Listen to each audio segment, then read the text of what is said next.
Hello बच्चों, let's see the question. The question says 1 mole of A liquid at 1 atm convert into A gas. Delta H vaporization equal to 460.6 calories per mole. Boiling point equal to 50 Kelvin. What is boiling point at 10 atm? Option A 150 Kelvin. Option B 75 Kelvin. Option C 100 Kelvin. Option D none. हमें ये बताना है कि अगर 1 ATM पे उसका boiling point 50 kelvin है तो 10 एटीएम पर कितना होगा। First of all we will write the key concept and the key concept is Clapeyron Clausius equation.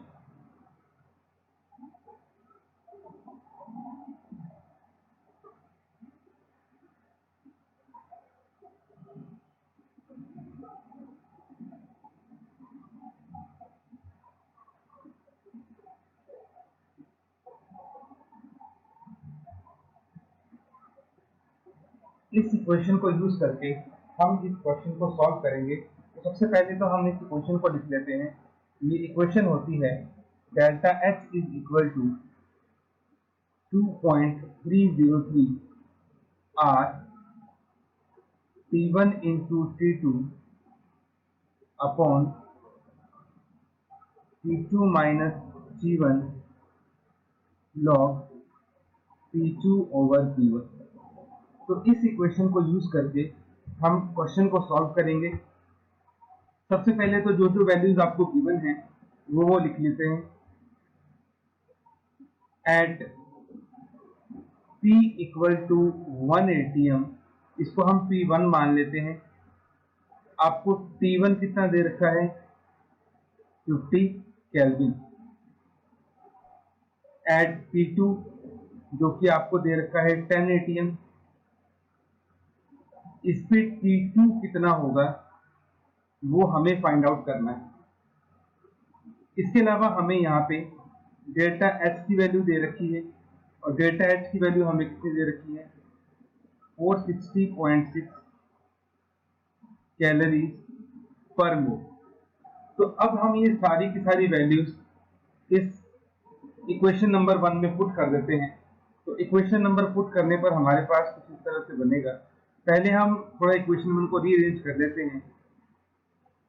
On rearranging equation 1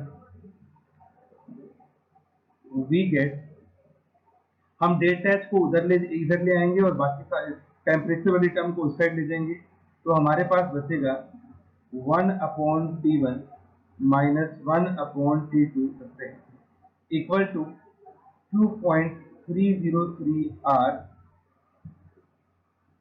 divided by delta H log P1 log P2 over P1। तो अब हम ये सारी वैल्यूज इसमें put कर देते हैं। तो वैल्यूज को पुट करने के बाद हमारे पास कुछ इस तरह से बनेगा। 1/T1 की जगह हमने पुट कर दिए 50 minus 1/T2 it is equal to 2.303 upon delta H जो R है, R की वैल्यू हम 2 लेते हैं। R is equal to 2 when energy is given in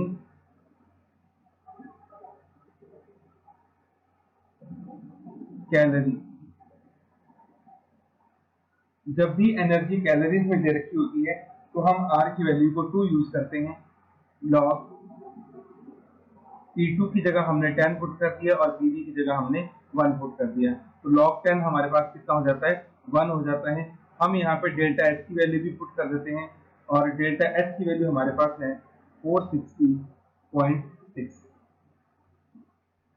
1/50 minus 1/T2, इसको सॉल्व करेंगे तो हमारे पास बनेगा 4.606 डिवाइडेड बाय 460.6 1/50, यहाँ पे T2 आएगा माइनस 1/T2, ये हमारे पास बन गया 0.01। यहाँ से हमारे पास माइनस 1/T2 आ जाएगा 0.01 माइनस 1/50। इसको हम सॉल्व करेंगे तो यहाँ से 1/T2 की वैल्यू हमारे पास आ जाएगी 0.5/50 और वहां से T2 हमारे पास आ जाएगा 500 divided by 5 which is equal to 100 kelvin, और यही हमारा फाइनल आंसर होगा। तो T2 की वैल्यू हमारे पास आएगी 100 केल्विन। अब हम अपने ऑप्शंस देख लेते हैं। तो फर्स्ट ऑप्शन में हमें दे रखा है 150, ये गलत है। सेकंड में 75 दे रखा है, ये भी गलत है। डी में नन दे रखा है, ये भी गलत है। ऑप्शन नंबर सी में हमें 100 दे रखा है, तो ये हमारे पास करेक्ट आएगा। तो ऑप्शन नंबर सी जो है that is the correct. So our final answer is option number C, 100 Kelvin. Hope you understood it well. Best of luck.